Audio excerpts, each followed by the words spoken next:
চিত্ত যেথা ভয় শূন্য, উচ্চ যেথা শির, জ্ঞান যেথা মুক্ত, যেথা গৃহের প্রাচীর আপন প্রাঙ্গণ তলে দিবস সর্বরি, বসুধারে রাখে নাই খণ্ড ক্ষুদ্র করি।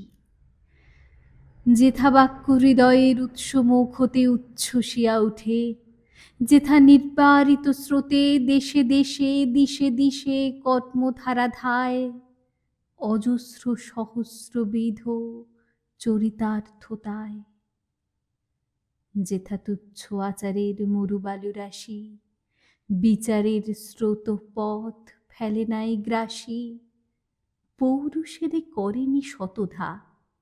নিত্য যেথা তুমি সর্বকর্মচিন্তা আনন্দের নেতা, নিজ হস্তে নির্দয় আঘাত করিপিত, ভারতের সেই স্বর্গে কর জাগরিত।